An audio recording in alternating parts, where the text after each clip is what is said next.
Hello class last class में हमने chapter 14 आपको बताया था। चैप्टर 14 में हमने आपको क्वेश्चंस बताए थे, उसकी हमने डिटेल बताई थी। ठीक है, यहाँ से हमारा जो FS सेकेंड का जो सिलेबस है वो ख़त्म होता है।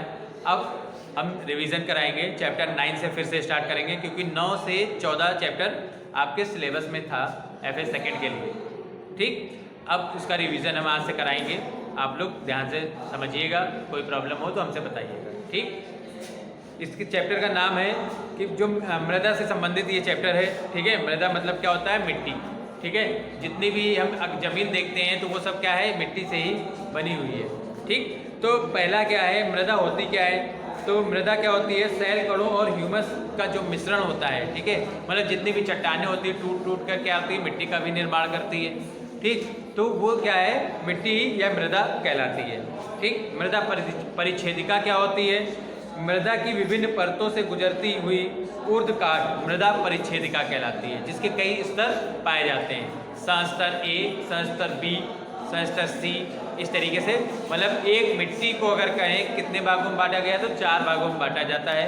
ठीक है, हर एक मिट्टी में अलग अलग का स्तर पाया जाता है, जहाँ पास अलग अलग प्रकार की मिट्टी पाई जाती है। ठीक है, जो कि विशेष काम करती है।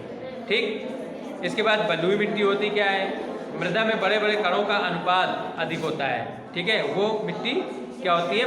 बलुई मिट्टी कहलाती है। मतलब मृदा जो होती है, मिट्टी होती है, बड़े बड़े कण उसमें प्रेजेंट होते हैं, और इस प्रकार जिसमें क्या होते हैं? बड़े बड़े कण प्रेजेंट होते हैं, तो वो मिट्टी क्या कहलाती है? बलुई मिट्टी कहलाती है। ठीक, एक क्वेश्चन है कि समझाइए कि मृदा का निर्माण कैसे होता है या मृदा कैसे बनती है। ठीक है, क्वेश्चन क्या है? मृदा कैसे बनती है। ठीक,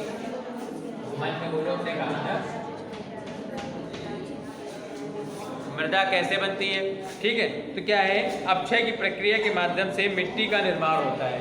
ठीक है, जैसे जैसे अपक्षय होता जाता है वैसे वैसे मिट्टी का निर्माण होता जाता है।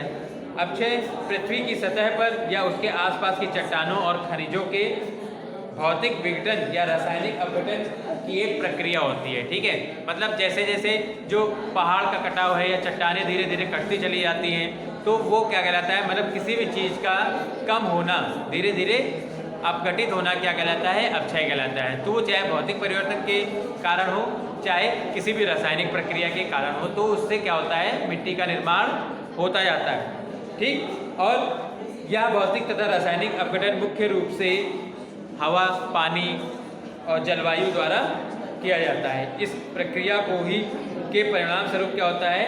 बड़े बड़े जो कण होते हैं या बड़े बड़े पत्थर के टुकड़े होते हैं, वो क्या होते हैं? धीरे धीरे छोटे छोटे पत्थर के टुकड़े में या धीरे धीरे छोटे छोटे कणों के रूप में विकसित हो जाते हैं, जिसे हम बाद में क्या कहते हैं? उसको मृदा कहते हैं। ठीक है, अगर हम मृदा को छानेंगे, मीन्स जो भी मिट्टी है अगर उसको हम छान कर देखेंगे तो उसमें बहुत बड़े बड़े कंकड़ पत्थर और बहुत सारे कण दिखाई देते हैं। ठीक है, अब मृदा अपरदन क्या होता है? मृदा अपरदन क्या होता है? जिसे हम मिट्टी का कटाव कहते हैं। ठीक है, मिट्टी का कटाव ही क्या कहलाता है? मृदा अपरदन कहलाता है। जैसे बारिश होती है, हमने अगर एग्जाम्पल में हम कहें कि अगर पानी की बूंद एक स्थिर जगह पर अगर गिर रही है, लगातार वो गिर रही है, तो वो धीरे धीरे उसमें भी छेद कर देती है। ठीक है, चाहे वो पत्थर ही क्यों ना हो।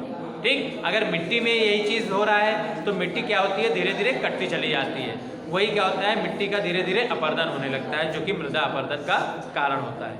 अगर हमें इसे रोकना है तो इसको रोकने के लिए हमें क्या करना होगा? बहुत अधिक से अधिक प्लांट जो है, पेड़ हैं, उनको लगाना होगा। ठीक है, क्योंकि पेड़ जो होते हैं क्या करते हैं? उनकी जो जड़ें होती है मिट्टी को कसकर बांधे रखती है। ठीक है, जिसके कारण मृदा अपरदन होगा, लेकिन बहुत ही कम होगा। ठीक है, इसके बाद हमारा जो नेक्स्ट क्वेश्चन है, कह रहा है मृदा किस प्रकार की फसलों के लिए उपयोगी है। ठीक है, ये आपके चैप्टर 9 के क्वेश्चंस हैं। ठीक, अब किस प्रकार की फसलों के लिए उपयोगी होती है ये मृदा?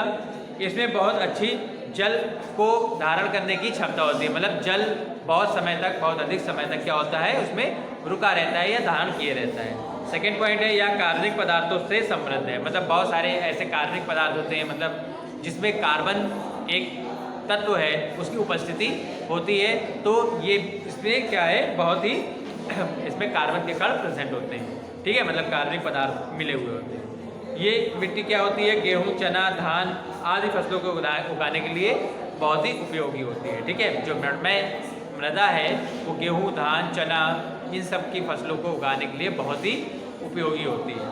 ठीक, अब एक क्वेश्चन और है कि मृणमय मृदा और बलुई मृदा के बीच में अंतर क्या होता है। तो जो मृणमय मृदा होती है वो छोटे छोटे कणों से मिलकर बनी होती है, जिसके कारण वो मिट्टी बहुत ही अधिक हमें लगती है या दिखाई देती है। जबकि जो बलुई मृदा है इसमें जो बड़े बड़े कण होते हैं, मिट्टी में बहुत बड़े बड़े कण पाए जाते हैं, वो इस मृदा में प्रेजेंट होते हैं, किसमें, बलुई मिट्टी में। ठीक, दूसरा पॉइंट है कण कसकर इसमें जुड़े हुए होते हैं। ठीक है, जो कण होते हैं इसके मिट्टी के वो इकट्ठा जुड़े हुए होते हैं क्योंकि महीन महीन मिट्टी पाई जाती है। ठीक, लेकिन बलुई मृदा में क्या होते हैं, इसमें ढीले तरह से कण जुड़े हुए होते हैं। ठीक है, मतलब कण जो होते हैं बड़े बड़े होते हैं, इसलिए उसको अगर हम चाहें कि बांधना चाहें ढंग से तो वो बंध नहीं सकता है। ठीक है, नेक्स्ट पॉइंट है इसमें अधिक जल धारण करने की क्षमता पाई जाती है। ठीक है, मतलब जल को सोखने की क्षमता बहुत अधिक पाई जाती है, लेकिन इसमें जल को धारण करने की क्षमता बहुत ही कम होती है, किसमें, बलुई मृदा में। ठीक है, अब मृणमय मृदा जो होती है उसमें अगर हम वजन की बात करें, वेट की बात करें, तो इसमें बहुत अधिक वेट होता है। ठीक, वजन बहुत भारी होती है, हम ये कह सकते हैं। और उसकी अगर हम बात करें तो उसमें क्या होता है, इसका वजन क्या होता है, बहुत कम होता है। मतलब अगर हम कंकड़ पत्थर को हटा दें तो मृदा बहुत ही कम दिखाई देगी। ठीक है, तो ये चैप्टर 9 का रिवीजन कुछ क्वेश्चन थे जिसको हमने आपको कराया। नेक्स्ट क्लास में भी चैप्टर 9 का ही कुछ होगा।